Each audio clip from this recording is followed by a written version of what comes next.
Lucille, Part 1, Canto 1.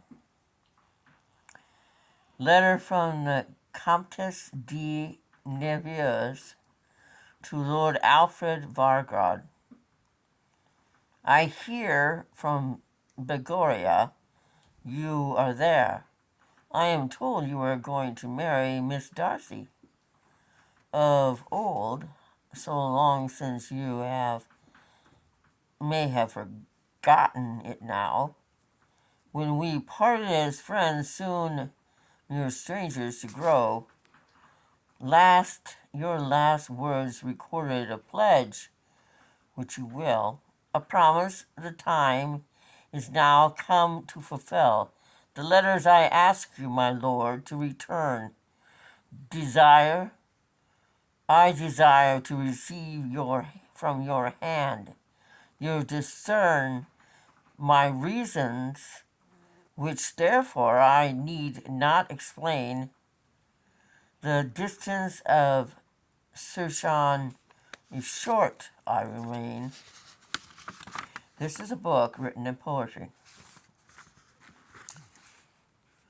A month in these mountains, Miss Darcy, perchance, would forego one brief page from the summit romance of her courtship and spare you one day from your place.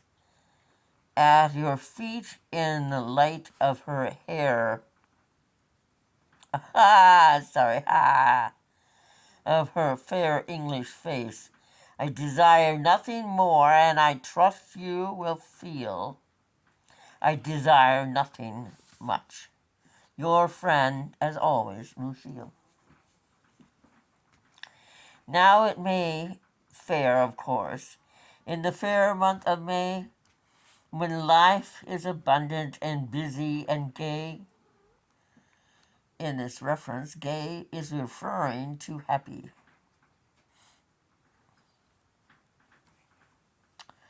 When the markets of London are noisy about young ladies and strawberries, only just out, fresh strawberries sold under all the house eaves,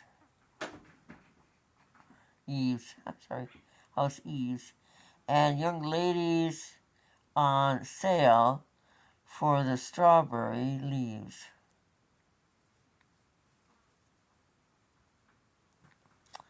When cards of invitation and three-cornered notes fly about like white butterflies' gay little notes, in the sunbeam of fashion and even blue books, take a heavy wing flight and grow busy as rooks. And the postman, that genius indifferent and stern, who shakes out even-handed to all from his urn. In the 17 and 1800s, you didn't call anybody up and say, hey, you want to go meet somewhere? You went to their house. They didn't come out. You didn't sit in the parlor. You didn't chat. You didn't kiss. You didn't hold hands, and nobody saw anybody's ankle. So they would bring a card, a business card, and it was introducing them to whoever they were seeing. And that way, the person who they had come to see could decide if they wanted to see them or not. And that's what they're referring to with cards of invitation. Those lots which so often decide if our day shall be fretful and anxious or joyful and gay, brings each morning more letters of one sort or other. Then Cadmus himself put together to bother the heads of Helenus and I, say, in the season of fair May, in May fair, there can be no reason why, when quietly munching your dry toast and butter, your nerves should be suddenly thrown in a flutter at the sight of neat little letter addressed in a woman's handwriting containing, half guessed the odor of violets faint as the spring, and coquettishly, it means flirting, Coquettishly,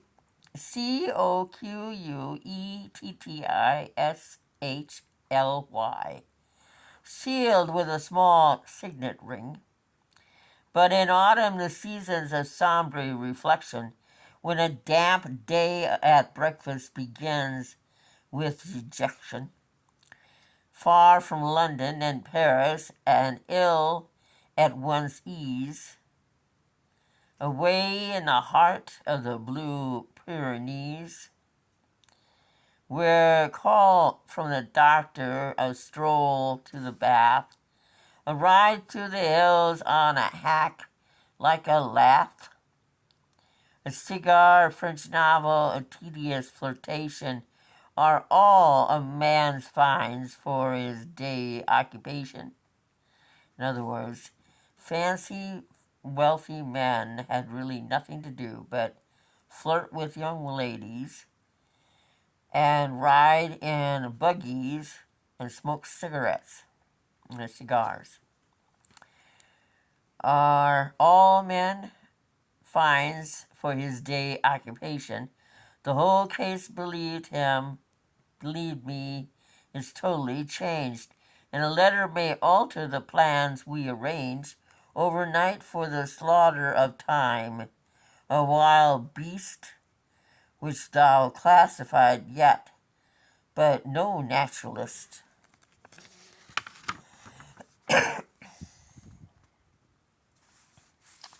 abounds in those mountains more hard to enscare, and more mischievous to than the lynx or the bear. I marvel less, therefore, that having arrived, torn open his note with a hand most unsteady, Lord Alfred was startled. The month is September, time morning, since at Bigorre. Pray remembered these facts, gentle reader, because I intend to fling all the untidies by at the end. He walked to the window. The morning was chill. The brown woods were crisp in the cold on the hill. The soul sang abroad in the streets was the wild, and the straws of the gust, like the thoughts in his mind, rose and eddied around and around as teased each other. The prospect of truth was unpleasant, and Lord Alfred wished moodily, gazing around to himself more than once, vexed in soul, sighed, confound it, what the thoughts were which led to this bad interjection. Sir, madam, I leave to your future detective. For whatever they were burst in upon, and the door was burst through by my lord's cousin John.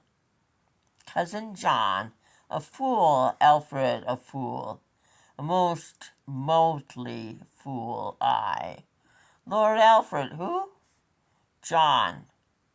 The man who has anything better to do, and yet so far forgets himself, so far degrades his position as man to this worst of all trades, which even a well brought up ape were above, to travel about with a woman in love, unless she's in love with himself.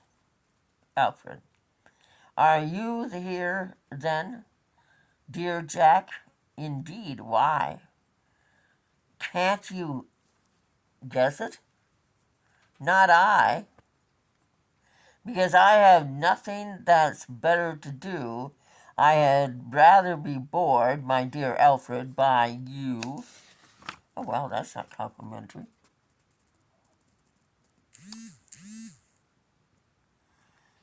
On the whole, I must own, than be borne by myself, that perverse, imperturbable, golden-haired elf, your will of a wisp, that has led you and me such a dance through these hills. Alfred. Who, Matilda? Yes, she, of course. I who but she could contrive so to keep one's eyes and one's feet too from falling asleep for ever 1 hour, half hour of a long 24. So he only slept for a half an hour. What's the matter? Why, she is a matter. The more I consider about it, the more it demands an attention it does not deserve, and expands beyond the dimensions which over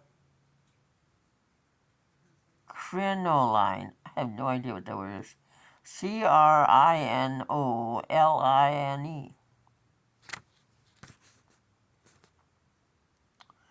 When possessed by a fair face and saucy England 18, is entitled to take in this very small star, already too crowded, as I think by far. You read Malthus and Satyr, Alfred? To what use, says John, when your contents calmly such monstrous abuse of one mere human creature legitimate space? In this world, Mars, Apollo, Verum, the case wholly passes my patience. My own is worse tried. Yours, Alfred? Read this, if you doubt and decide. I hear from Bigorra you are there. I am told you are going to marry Miss Darcy of old. What is this? Read it on the end and you'll know.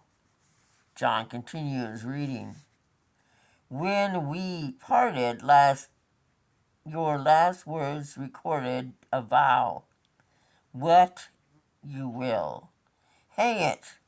This smells all over, I swear. An adventure and violets. Was it in your hair? You promised a lock of. Yeah, they used to give their hair. I don't know, that sounds just weird to me. But then they used to make little braids of people who dyed hair. And like, who wants that?